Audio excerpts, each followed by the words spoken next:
travel vlog about the 2-week trip to Japan back in April. And it has been, let me just say, it's a lot's happened in 2 months.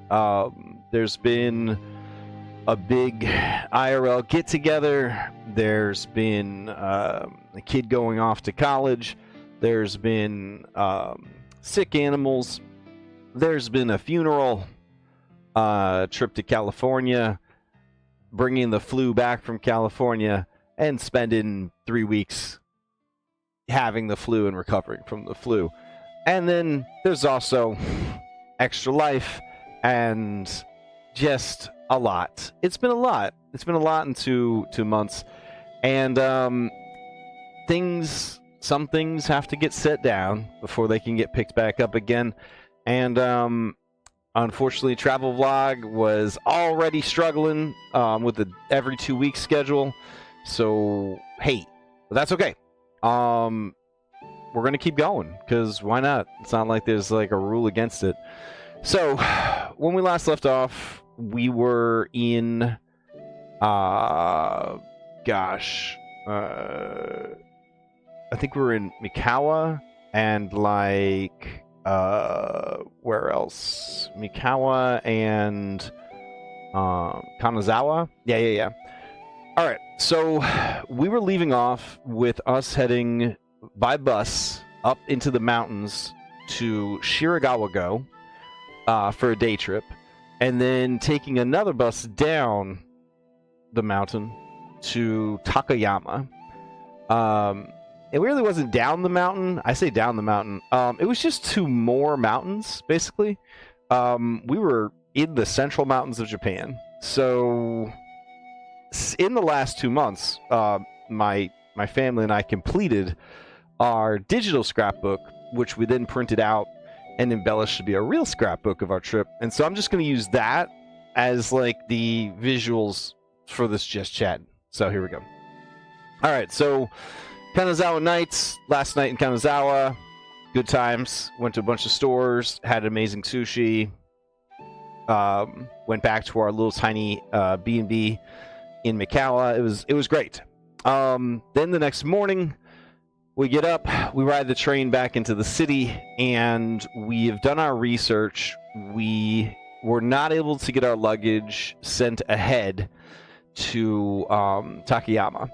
And that is because sending your luggage ahead during a busy tourist season is something you actually have to do a few days in advance, which is a little tricky when, you know, you need your luggage, I guess. So we weren't able to do that. So we had to haul our luggage, which fortunately was not a lot of luggage, but we did have to bring our luggage on the bus trip, which the bus had plenty of room for luggage, but hey, whatever. So we ride in this bus, and it's really nice. And the bus station is located at the train station because, honestly, that makes a lot of sense for all your stations to be together. And we rode up into the mountains, and it got progressively more and more beautiful. I love mountains. And we got to Shiragawa-Go, and right away, we needed to get our stuff put in the bus station lockers, right? But it's tourist season, and it was rough. So we managed to get one locker, but it wasn't enough for all the luggage. So then we had to wait in line for a luggage check cabin. And I'm telling you, we had like the best luck on this trip because I was the last person in line to get my luggage checked before they closed the luggage check place down. And there were people hauling their suitcases all over this fucking mountain village because there was just not enough places to put your luggage. So we really lucked out. So, Shiragawa-Go is like a national global historical site. And basically, they live in these little Minecraft-style houses. I mean, obviously, they came up with them first before the award-winning movie and video game. But look at how cute they are. They're these little triangle-shaped, little green Monopoly houses, you know? But, like, they get the little... They're very cute. They're much bigger in person than I thought they were going to be, and they are structurally like sound, which is why they're still around hundreds of years later. I got to tour one of the buildings and get to see like all the rooms, which were kept preserved, and then like they were doing a ritual where they like burn the building on purpose from the inside to strengthen the wood against like the weather and actual fire and stuff. It was very, very cool, very smoky experience. But it was 3 stories high, and they had all this great stuff like showing all like the historical things that they used to do back in the day and things that they still do even now. And this place gets crazy amount of snow in the winter.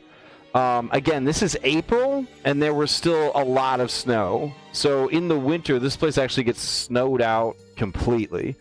We went ahead and climbed more of the mountain so that we could look down upon the valley of this beautiful village. It was really great.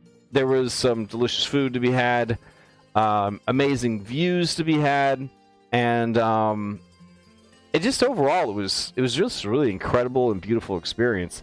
To answer this question about me and these tanukis, that I had to clarify to my parents that these are statues.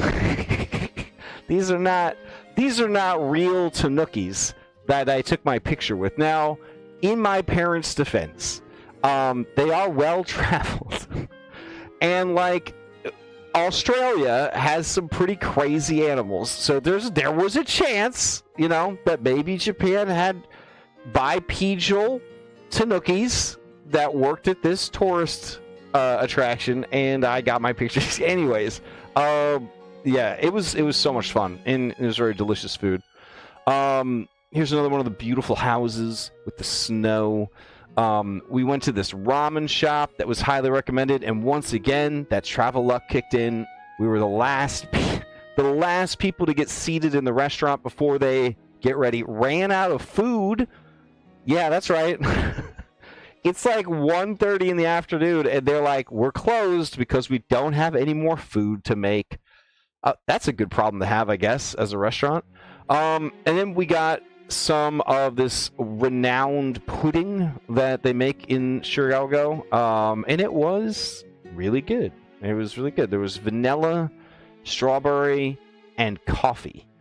You can't really see it because it's behind my head, but sorry, I can't get out of the way. But it was really good. So then we came down the mountain. And I was a little stressed about this because we had reserved bus to get to Shiragawa-Go, but we had seating available bus to get to Takayama, and it was through 2 different booking companies. So like I was a little stressed that we weren't going to be able to get off this mountain, you know what I'm saying? But yet again, luck held. And we managed to get on a bus, and we managed to make it to Takayama. Takayama was easily my most favorite part of the trip. I don't think a single day has gone by since I left Japan that I don't think about the town of Takayama. It was like going to a place that felt like you were finally coming home. You know, and then having to leave. So it was yeah, I don't know. There's just something about it that really resonated with me like really well. So when we arrived, we had a really nice Airbnb lined up that we couldn't find. And it kind of felt like we were going on like a geocaching adventure, except in the mountains, GPS doesn't work so good. So like it was pretty hard to find the B&B that we stayed at. Fortunately, other tourists I think have had the same problem, because this like wizened old lady, she saw us just like trying to get signal on our phone. You know, you hold it up to the sky hoping that it's gonna get more signal or whatever, and she's like Fukuorikia? And we're just like, oh, yeah. And then she's like, and then she like just walks us there, and she points down this like alley that like doesn't look like you'd want to go down this alley. And then there's like a door covered in tree bark, and there's like a puzzle box. This is like the second time we've had to solve a puzzle box to get into the building. Once we're inside, absolutely beautiful little house with like a loft area for sleeping, had washing machine, had full kitchen, full bath. It was really nice. It was very, very nice. And then we get settled. We take a little nap, and we're like, let's go get some dinner. Well, it turns out, in the sleepy mountain town of Takayama, everybody go to bed early. They go to bed early, and they wake up late. And hey, you know what? Sounds good to me. But the problem is, when you're wandering around at like 8 p.m. and it's already this like pitch black, dark, you're like, what the hell's going on? We went to a convenience store to ask around, like, hey, is there anywhere to eat? And Christmas Elmo was there in April. And we did finally find a place to eat, and we had some kind of grill your own beef and vegetables and ramen situation, and it was very good. It was one of the pricier meals, I think, of the trip, but it was also like delicious, and even then it wasn't nearly as expensive as, I don't know, going to Outback in America. You know what I'm saying? The food continued to be delicious and affordable, full stop.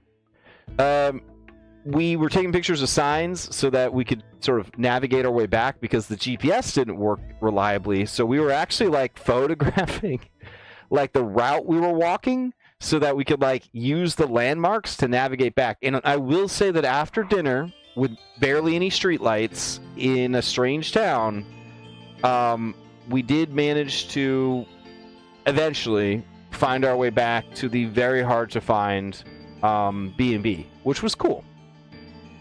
The next morning, we went to the marketplace. There are 2 marketplaces in Takayama. We went to both of them. And I pretty much just ate my way along the canal. I just, like, every place that was selling food, I ate it. I ate all of it. It was incredible. Jen got more strawberries. Loving them strawberries. Strawberries across Japan. Any chance to eat strawberries. This was like this deluxe, like, you know, white, pink, and red strawberries. So good. So good.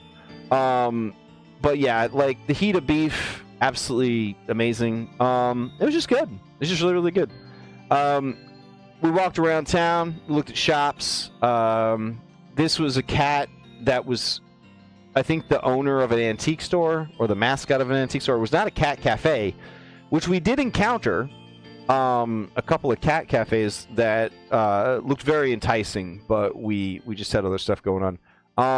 This is a beautiful shrine. We went back to the shrine later in the evening for a ghost tour, and found out that the guy that made this shrine killed his daughter to hide the secret that he had faked some of the math for his shrine. Man, it was crazy. But everywhere you went, there's just beautiful canals, beautiful trees, beautiful flowers. Everything was just so aesthetic and clean and just beautiful. We didn't get to go to the Tanuki Ninja Cafe and Bar, where in addition to drinking sake and eating snacks, you got to receive ninja training, including throwing stars and throwing knives, you know, after you've been drinking. Yeah. Unfortunately, we did not have time for that. I would definitely would like to try that in the future. It seems pretty good. But yeah, it was just a real quiet, like, beautiful place. We climbed a mountain while we were walking around. Next thing you know, you're climbing a mountain, and there were signs, and the signs were warning us about bears, because apparently there were a lot of bears on this mountain. There were enough bears that they had to put signs up to warn you about the bears, and there were special bells you had to ring so that the bears would know you were there. Now, you might think, if you're trying to avoid the bears, why would you be ringing a bell to let the bears know that you're there? Well, these bears apparently know not to mess with people because the park rangers will come kill them. I think that's the situation. So the bears are like, oh, there's a bell? I ain't going over there. I'm not getting in trouble. So these aren't like Yogi Bear looking for trouble. These are bears that are very polite and follow the rules, like most of Japan.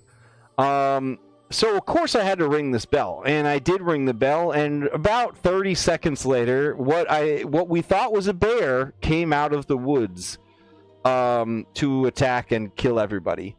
Yep.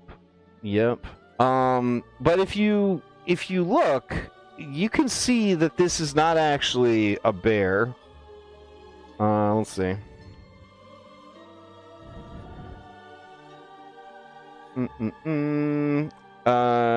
This is called a Sero, and here is like a healthier, I guess, cooler looking Sero from Wikipedia. Here you go. Look at that luxurious ass goat creature. But when there's signs about bears and you're looking up how do you fight a bear on your phone with your spotty internet, and you see that there's a sign that says, "Hey, bear," you forget that the sign also said there's Sero here too, and they're not bears. That's what the sign says. It says, "Beware of bears," but then this other sign says, "Hey, you might see this creature. It's not a bear." We thought maybe it was a wild boar. So I was like standing there like Crocodile Dundee style. I was like, oh, it's okay. Be cool. Taking its picture and stuff. And then I look around, and my wife and child are gone. They just left me to die with this wild animal. They were a long distance away from me. And so I'm glad at the end of the day that it wasn't a bear, but I realized that I would have died for my family. I would have let this wild animal kill me to give them a chance to escape. So it's nice to know that about myself now after that experience. So we make it to the top of the mountain, and there's beautiful views. There's beautiful views everywhere, and got one of the better selfies of the whole trip. It's good stuff. Now, as a kid, I grew up in Italy, right? So I have a special place in my heart for those Italians, you know what I'm saying? And do you know what we found at the top of the mountain? Bear Mountain, the mountain where there's bears, that they said, don't take out any food, don't take out any drinks, don't do anything that would attract a bear to your location. Please, for the love of God, watch out for the bears. So we get to the top of the mountain, and do you know who is having a picnic with a picnic basket and a picnic blanket and plates full of cheese and meat and fruit? You know, the things that bears eat. And they're drinking bottles of wine. An Italian family. And I don't know. It just cracks me up because, again, this is a country that they live on a peninsula shaped like a boot that's made out of volcanoes. Do you know what I'm saying? I don't think these people really, I don't think they really give a shit about rules or signs or anything like that. So it was very nice to see. And it was also like good to know that if there was a really hungry bear, it would have eaten the Italian family before it tried to attack my family. So I did appreciate that. So on the way back down the mountain, we took a different route down the mountain, and we found a snack shack on the mountain. And it was next to a statue and a playground. And they had a lot of really weird stuff that you could get, like corn on the cob and banana milk. And, the classic fried chicken, things like that. Well, I got the banana milk, and I'm a believer now. I believe in banana milk. Banana milk is a fine product, and if you haven't had banana milk, if you ever come over to my house, I will make you some banana milk, because it makes people very uncomfortable to offer them banana milk, and I appreciate that. And then secondly, it's a unique flavor experience. It is not like a banana milk shake. It's just a banana and milk mixed together. It was pretty good. So yeah, after we were fortified with that, we went back to the Airbnb. We rested. Then we went and had the best dinner of the entire trip at Hida Takayama Kyoya, and it was like so good. I pretty much broke the bank on this one. This is another one of those restaurants where I had to hire a Japanese person to make the reservation for me, and it was worth it. These guys, I think, were more used to non-Japanese people sneaking in, because they saw us and they were like, damn it. Damn it. All right. And then they were very nice and polite and sweet, and yeah, it was good. It was good. The whole table was like a barbecue pit. It was just full of like charcoal and wood. And then they brought us out like just the raw ass like meat. Just it was so good. It was so good. Yeah, there were other tourists inside, and I'm pretty sure they used the same method to get in. I think this is like one of those places that's so good that people were like doing whatever they could to get in there. The food was amazing. I still remember the taste and the texture of that beef. It made me cry. It was so good. Worth mentioning, before dinner, we did walk around a section of the town that looked like it had kind of packed up early, but there was a ton of shops and like boutiques and art galleries. There were a lot of coffee shops. I got a very expensive, maybe the most expensive drink of the entire trip was just this coffee I got at one of these boutique coffee shops or whatever before dinner. We found a cat cafe that looked very upscale. It was sort of this like pocket of like ultra bougie boutique shops, but like they were just all closed at like 6 p.m. or something, or 5 o'clock in the afternoon. Again, the town seems to like go to bed early, and it seems to like wake up late. 'Cause they ain't in a hurry, I guess. After we had dinner, we went on a ghost tour of Takayama, and it was a 1 out of 10 on the spooky the spookometer. The guy was an American expatriate who left America and traveled the world, found that his heart belonged in Japan, and did everything he could to keep going back to Japan. Got tired of having to renew his travel visa, and unrelated to that, fell in love with a Japanese woman and became her house husband. And so now he is a Japanese citizen through marriage, and it was very eye-opening to hear about his life in Japan as a former American citizen, now Japanese house husband. And then he does a lot of tours as like his cupcake wife jobs, and he was very personable. He knew everybody in town. Everybody in town knew him. He knew all the cool places to go. He knew all the local legends. And yeah. So like the tour started with this like the story about the guy that killed his daughter, and then he planted a tree over her body right next to the shrine that he killed her over, and it grew into this big spooky tree. And then I was like, and then the guy's like, that's it. And that was like all the scary stories were like set up, no resolution.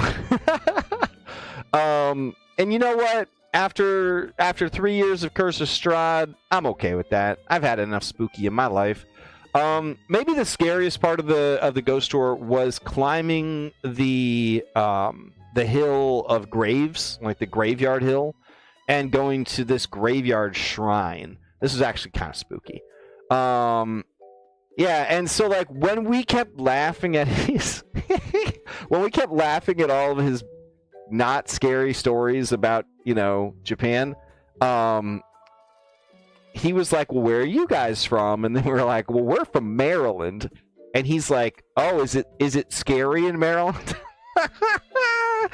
And so after about 20 minutes of telling him about Maryland scary stories and haunted stories, he was like, hey, maybe that's enough scary stuff tonight. Why don't we go do some archery? And so we actually went to, there's like 2 streets in the whole town that there's like 2 streets in the whole town that have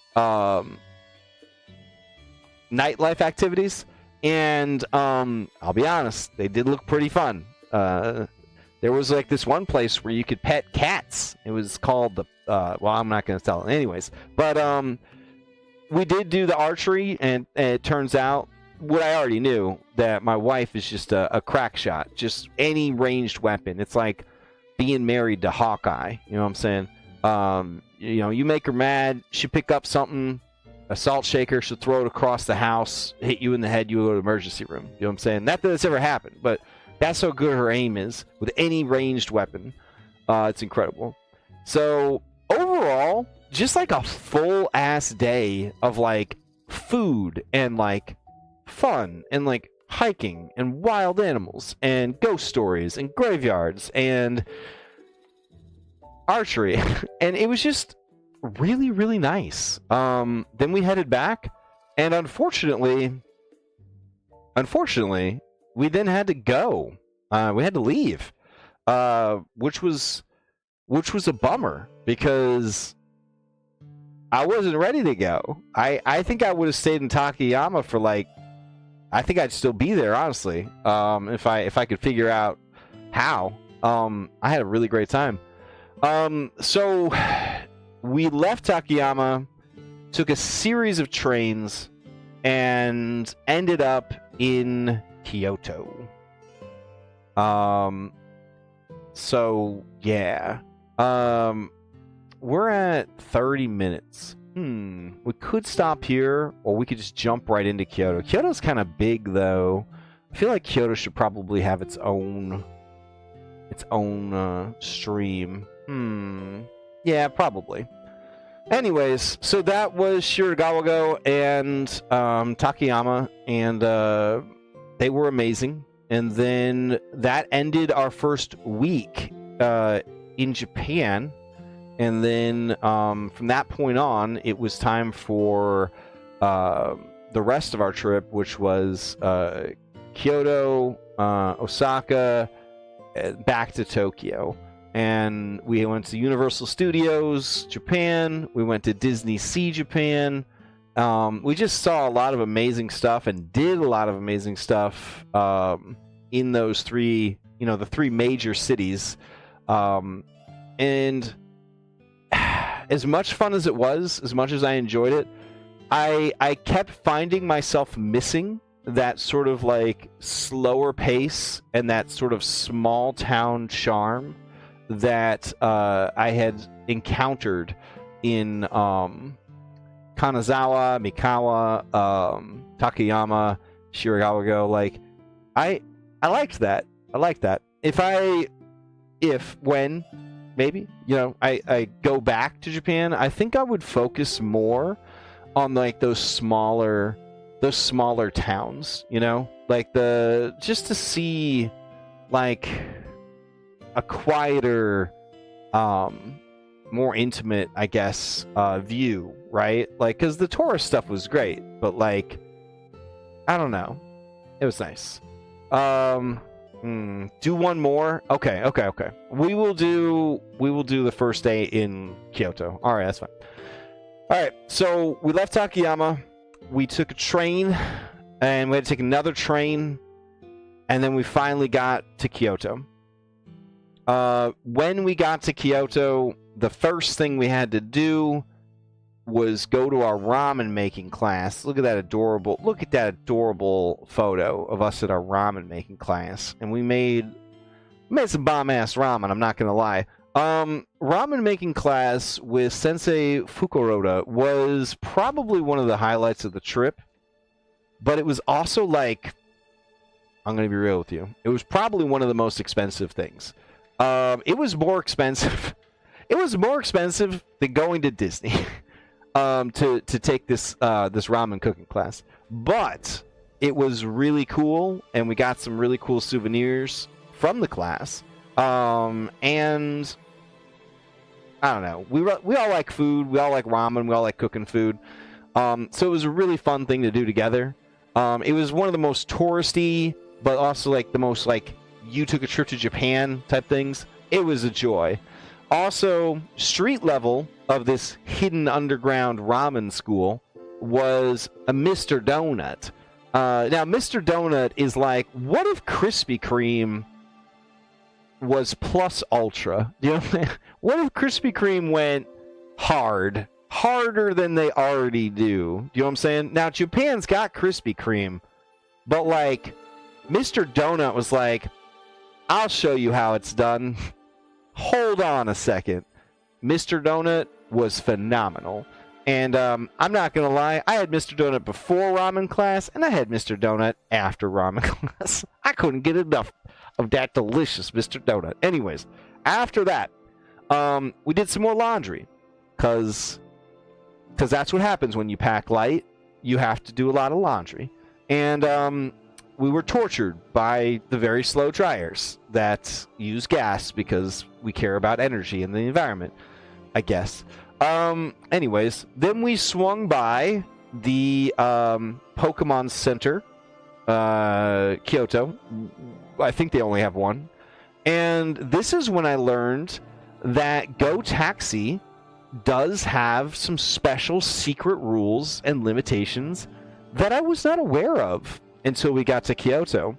So in Kyoto, they have so many tourists that during tourist season, they have more tourists than citizens in Kyoto. And for that reason, there is a lot of foot traffic, and there is a lot of population density in shopping districts and tourist areas.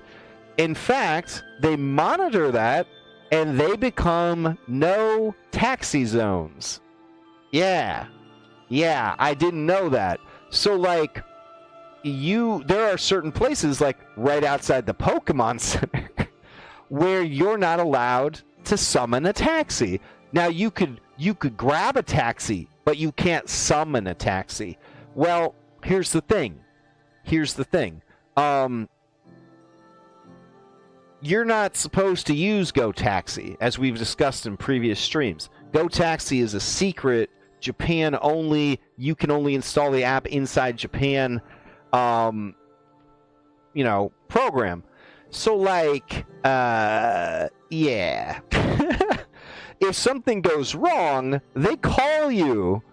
They call you on your phone, and they say in Japanese, hey, where the fuck are you? And then you say in bad Japanese, I'm so sorry. I'm on my way. But you're not on your way because you don't actually know where the fuck to go, because you didn't know the taxis weren't allowed to go here at this time of day. And so I had a couple of taxis get canceled. I feel bad about it. The guy still got paid. I had to pay for the taxi to basically drive over, and there's like a penalty that you have to pay if you summon a taxi with Go Taxi and you don't actually show up and get in the taxi, and that makes sense. So eventually we just grabbed a taxi, right? We were just like, get in there, right? And the guy's like, oh, no, not Americans, goddammit. And then we were just like, hey, man, we tried to call it Go Taxi. And he's like, you have Go Taxi? And again, we're not supposed to have it. I'm like, yeah, I got Go Taxi. And he's like, oh, this is a no-go taxi zone. I'm just like, what the fuck? And he's like, yeah, there's all tourism. So he starts ranting about, like, the tourism. And these Kyoto drivers, they drive in, like, too fast, too furious. You know what I'm saying? Like, we're, like, ramping over hills. We're like, meow, meow, meow. Like, we're doing a Mario Kart power slide, like, around the corner. Anyways, so this guy gets us to dinner in time. We almost died 6 or 7 times, but it was worth it. And he drops us off, and we get the best pork katsu like ever. So this pork katsu, again, this is another restaurant where I had to get someone else to make the reservation for me. But we're like, where is it? Where is it? We're on a busy street corner. There's restaurants everywhere. Where is it? So finally, I just go into this building because it's almost time for the reservation. I go into this like jewelry shop, and I'm like, excuse me, pork katsu, restaurant name, blah blah blah, and they're like, oh, that place, okay. And the lady comes around the counter, and she shows us this narrow alley, maybe 3.5 feet wide, and she's like, it's down there. And I'm like, are you sure? Like, okay. So we go down this 3.5 foot wide alleyway, and there it is, the most incredible pork katsu restaurant you've ever seen in your entire life. It was phenomenal. The food was incredible. The place was so bougie that they had QR codes you would scan from the menu to show you how to eat the pork katsu correctly, because you had to eat it the right way to really savor like how good it was. And they also served it with like rice and like this egg yolk for the rice, and then like this everything was so good. But it turns out that they were so small and hidden away that they didn't have a bathroom. In fact, you had to use the bathroom that they shared with like all the other places that were hidden down this alleyway. So you had to leave the restaurant and then go down the alley a bit for the bathroom. It was very strange. It was very strange. But then after the amazing dinner, we went to the Yasaka Shrine, and we saw they were having a festival of lights, and that was pretty cool. And then after we were done there, we took a taxi over to Fushimi Inari Shrine, the Thousand Torii Gates, and then we walked through it. And I had heard you really... Nice. The secret alley bathroom, lesser known way to get isekai'd. Very nice. So I had heard that the Fushimi Inari Shrine and the Thousand Torii Gates, that it was such a tourist trap that you do not want to go unless it's sunrise or nighttime. Those are the only 2 times that you want to go. And I was like, okay, that's fine. We could do that. And so we went at night. And every time I was there, I just kept thinking about the SpongeBob episode where they kept the Krusty Krab open all night. And anytime they did something, SpongeBob would just, say, at night. And that was definitely the vibe I had as I was exploring this place, because there was no one there. And it was very spooky and very cool, but also like very spooky. And so like every time I looked at a fox statue or an incredible shrine or a beautiful like bamboo display, SpongeBob would be like, at night. Because I could only imagine what it was like during the day. And my friend Cryptic Muffin, they did go during the day, and it wasn't really crowded. So I was a little mad about that, because I think I would have liked to have seen it during the day. But we did get some really gorgeous and creepy photography with no people in it, because again, it was at night and there was like 10 other people there. It was eerie and otherworldly and beautiful, and overall just a really incredible experience. Deep in the shrine, where there was a lot of graves of, monks and shit, there was a Kirin apple juice vending machine. And so I got some apple juice, and it was delicious. Next to this vending machine, there was a path that was like, would you like to walk 3 miles to the top of the Shrine Mountain and see how beautiful everything is at night? And the rest of my party was like, no. It's dark. We can't fucking see anything. We're not going to walk 6 miles to not see anything after traveling and walking all day. And I was like, okay, you're right. And so we turned around and we left. But my friend, Cryptic Muffin, they went during the day. They went during the day, and they did walk all those fucking extra miles. And they were like, it wasn't worth it. So I was like, okay, good. That's good to know. Thank you. So I like walking a lot. So, like, I think it would have been worth it. But maybe next time. Maybe next time. Still, the creepy Fushimi Inari Shrine at night was amazing. AI tour guide explaining all the myths and the legends, all the different statues.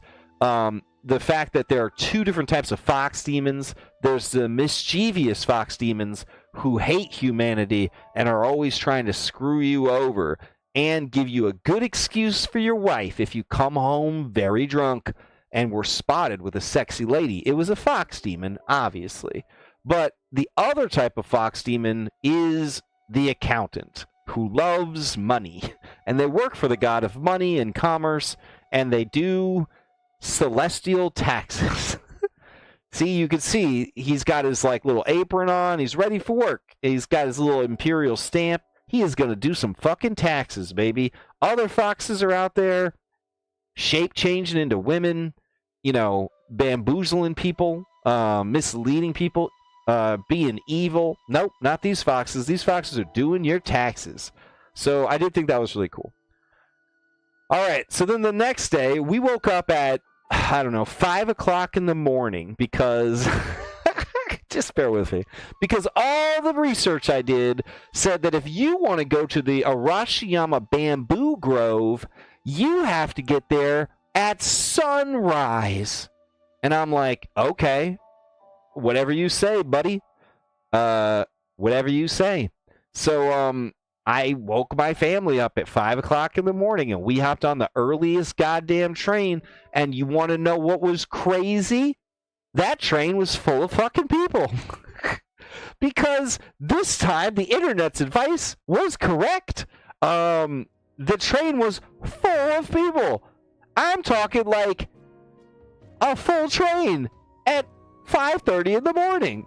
And when we got to the bamboo forest, it was incredible, but also incredibly small. I kind of thought it would be like a big forest. It is like one path, a T intersection, 2 small path. That's it. That's the bamboo grove. It is not a forest. It is a grove. It is very small. And all the Instagrammers were out. There were girls pretending to like drop stuff so that you could take a picture of their booty with the bamboo behind them. There were couples that were putting their phone on the ground and then they were like kissing each other over the phone with like the bamboo in the background. There were dudes doing like a handstand with their phone so they're like upside down and the bamboo. It was like Instagram heaven. All right. It was crazy. And now I understood why there were so many people at 5:30 in the morning, because if you're working that hard to get those Instagram shots, you don't want to have to worry about a lot of people getting to Photoshop out later. You know what I'm saying? It was beautiful. It was an incredible experience. But I would say that like everything else in Arashiyama was like way cooler than the Bamboo Grove.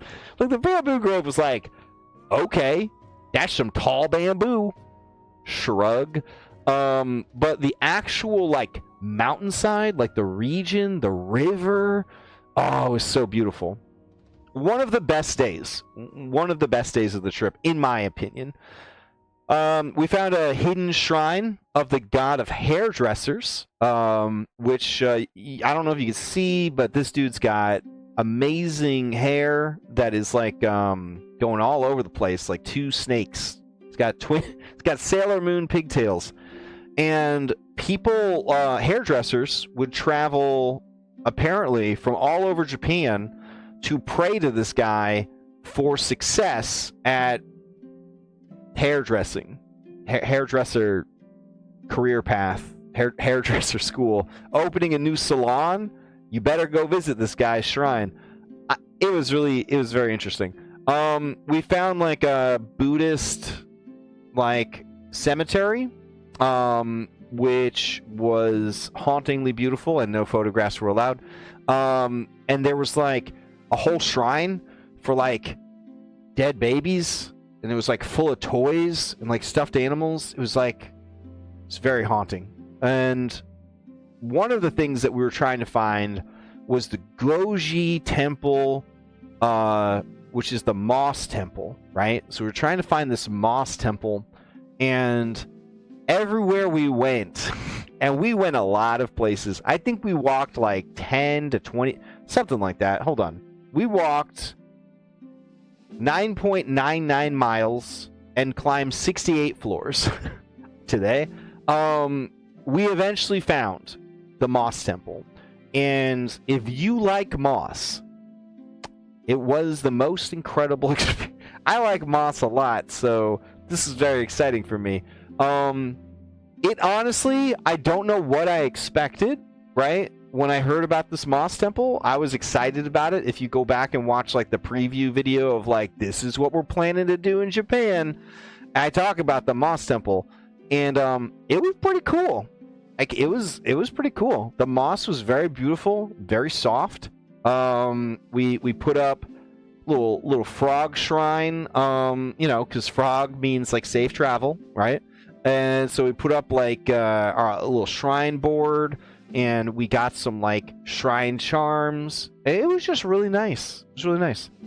Then we continued to explore the mountainside, and there was just spectacular views, hidden stone staircases. There were hidden cafes, hidden cemeteries, hidden ice cream parlors. Again, the river was like a mirror. It was insane. There was even a hidden temple that I spotted. And I don't have very good perception, but I spotted this hidden temple up on the mountainside, and there was a bell up there that you could ring if you climbed all the way up the mountain. I was not allowed to do that. So maybe next time. There were also boats you could rent and like go around on the river, which is pretty cool. There was, it was just a really beautiful, yet again, aesthetically pleasing location to go to. Art installations, beautiful cafes full of beautiful food, lots of delicious things to try. And then, let's be honest, the best thing that could have ever happened, Monkey Mountain. Yeah, that's right. We climbed Monkey Mountain. So, I was excited about Monkey Mountain, and it was on my Japan bucket list, and my family climbed that fucking mountain, and it was a climb. Let me tell you, we climbed the fuck out of that mountain, and there were monkeys. About 3/4 of the way up the mountain, we saw like 1 or 2 monkeys, and it was like, wow, a monkey, and everybody was like very excited.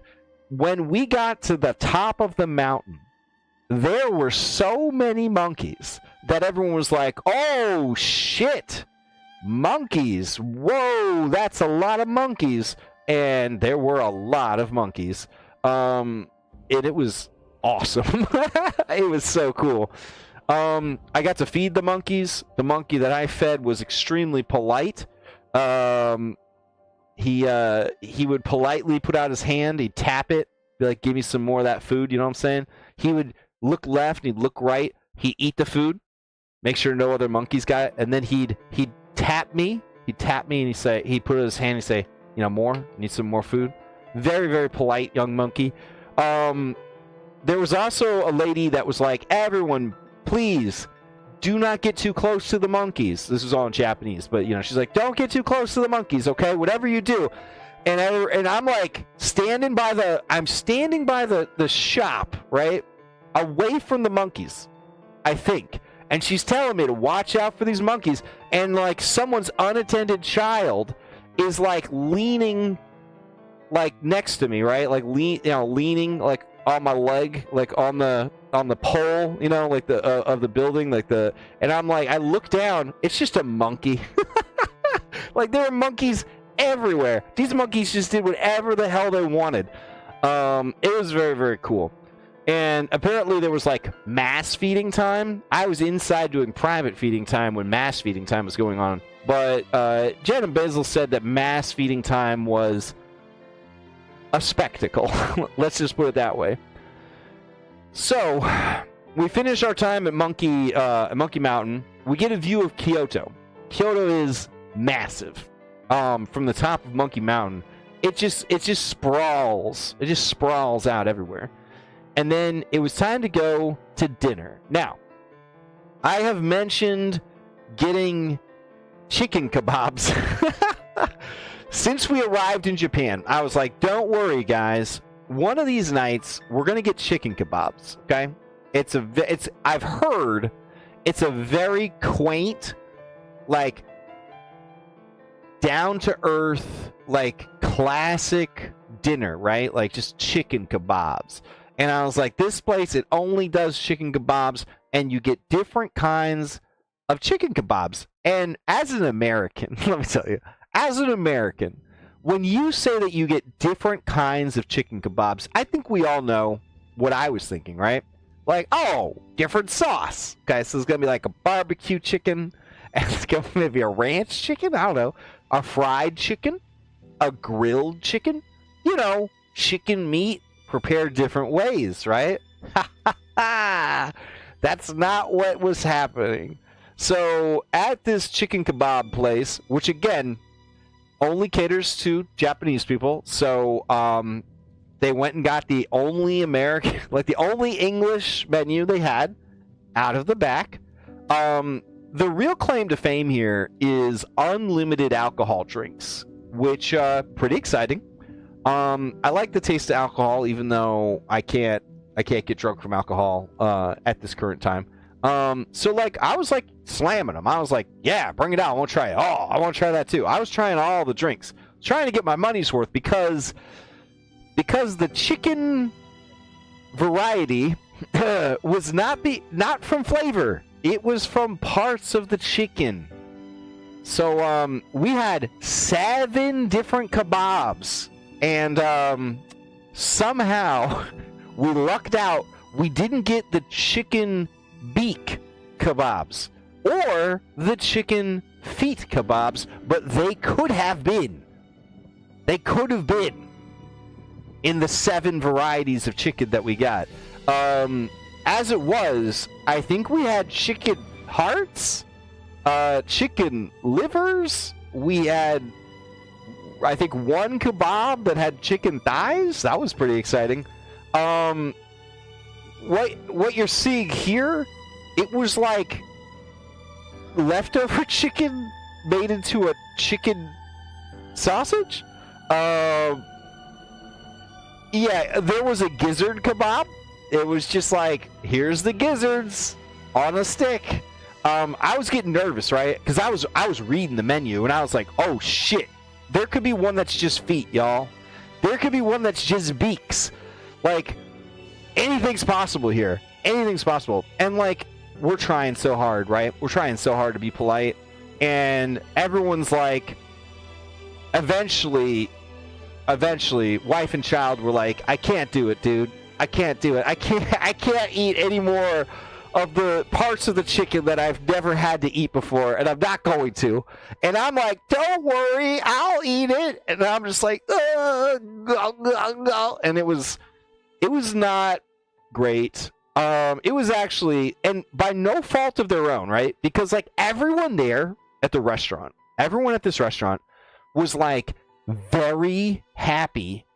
Like they're, because unlimited drinks, right? So they're all like laughing, they're all drunk, and they're just gobbling down this chicken. Just gobbling down the chicken. They're having such a good time. And then there's these Americans, right? And there was another American group that came in. I think they were Americans. They were foreigners, okay? And it was a dad and his 2 kids. And they look like the most stuck-up jerks you have ever seen. And they kind of came in like, oh, yeah, I heard this place was good.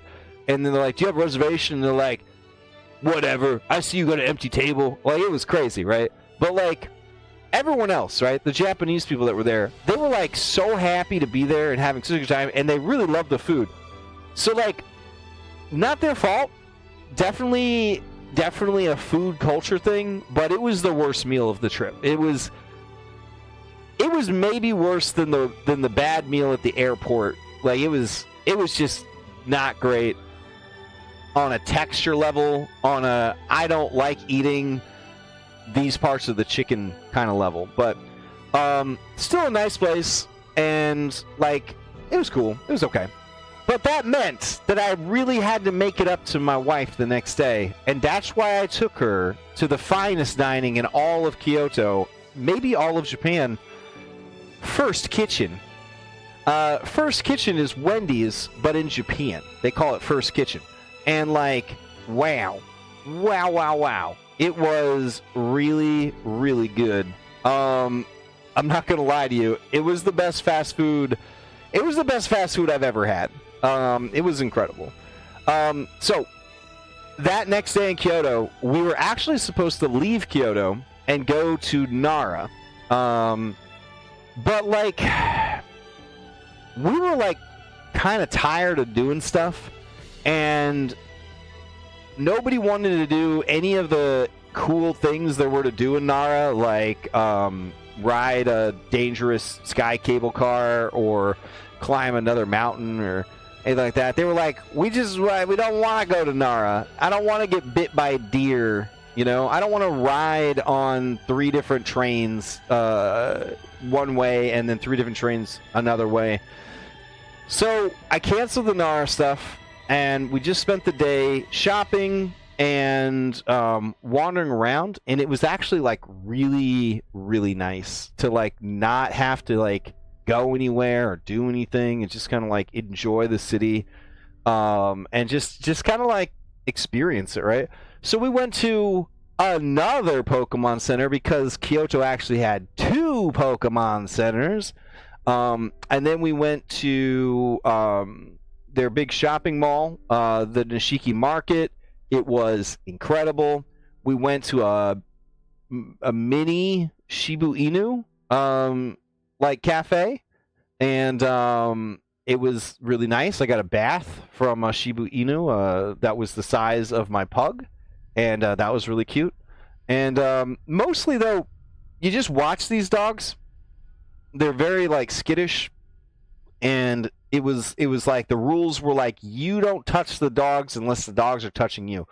You're paying us to sit here and look at these dogs, and maybe the dogs will come over and interact with you. And it was like, okay, that's fine. We miss our dogs really bad, and we got nothing else going on.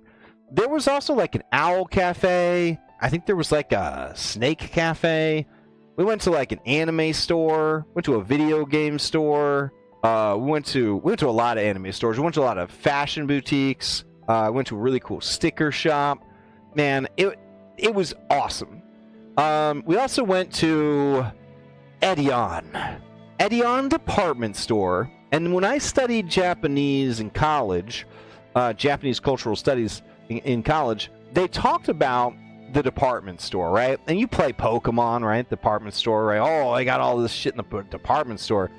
I don't think you're prepared for the Japanese department store experience until you're like there. It is incredible. It is like if they took a mall from thriving America. So we're in the death of America, but in the thriving era of America, we had malls, and the malls were really nice. If they like stacked the malls on top of each other, that's like the department store. It was really, really cool. So we went there to look for a new phone case, but Japan was like, you don't have an iPhone? Then we don't have a case for you. It's pretty much, I went to like 8 stores, and never found a case for my phone. Ever. That's where we were at. My phone was just raw dogging it for the second week of the vacation. It was a little harrowing to just have no case on my phone while traveling, but I couldn't get a case. It was nuts. I guess I could have ordered one on like Amazon Japan and had it shipped to like where I was staying, but I didn't want to deal with all that, so I was like, if I find one, I find one, and I never did. But we did find a toy store, and this was like as big as like the old school like Toys R Us. Like it was just like a massive, like the entire basement of this department store was a toy store. And it was so, I love toy stores. So I was in that toy store for about 3 hours before my family was like, okay, you've been in the store for 3 hours. We're going to go to the stores that we want to go to now. And I was like, of course. And then I bought a ton of toys and somehow managed to get them into my suitcase. But it was really fun. It was really cool. We also went on Ninja Food Tour that David and Scarlett had recommended, and it was a very good recommendation. And we had an amazing time. We had an amazing guide named Taishi, who was a university baseball player, and he spoke perfect English because his parents sent him to international school growing up. And then on the tour, there was a couple from Germany, and there was a family from Australia, and they kept telling us, good luck with your country. And that was awfully sweet of them, wasn't it? Yep. Yep. Yeah. Germany and Australia telling us good luck with our country. Yep. It's good. It's good stuff. Felt good. Felt good representing the USA out abroad, you know? Yeah, anyways. We had so much good food. There was like a fried sweet potato ice cream sundae at the very end. It was absolutely incredible. And sake at like every restaurant. And again, can't get drunk off of alcohol, just enjoy the taste. So I had a lot of sake. Enough that like the big Australian guy was like, hey, this guy can drink. And I was like, yeah, that's right. Repping the USA for you, son. It was a wonderful night, wonderful trip. So it was, and that was it. That was it for Kyoto. The next day we would go to Osaka, and I'm going to give you a spoiler for next time. I thought Osaka was better than Kyoto. I'm just putting it out there. I talked a lot of shit about Osaka in the preview video for this series. I was like, well, we're going to go to Osaka because they got Universal, but everything I've heard about Osaka, it's kind of like Tokyo Light. You know what I'm saying? It's kind of like, I guess you go there. Maybe. But, like, it was awesome. It was very, very cool. I really enjoyed it. And so, yeah. We'll talk about that next time. Okay, so we made it through Shiragawa-Go, Takayama, and Kyoto in 1 hour. Not bad. Not bad. The next time we get together to talk about the trip, we will talk about Osaka and Universal Studios Japan. And then I guess the final video will be our return to Tokyo and Tokyo Disney Sea, and just kind of wrapping it all up. So two more Just Chatting streams will finish us up nicely. For those of you who have been following this series, I am sorry for the sporadic posting. Life happens. But it is fun to revisit these memories. I was a little worried that talking about the trip would just make me sad, because it was such an amazing trip, and I had such an amazing time. And I've come back to a lot of troubles, and it's been hard to have gone on one of the best adventures, right, of a lifetime, one of the best trips I've ever taken, and then to talk about it and know that it happened, but like it's over, you know. So, but it's been nice. It's been nice to revisit it and remember all those incredible feelings and all those discoveries that were made and all those memories. So it's been nice to share it with everybody. It is not too late to take a trip to Japan. The government is like, we love this tourism boon. We want it to keep going.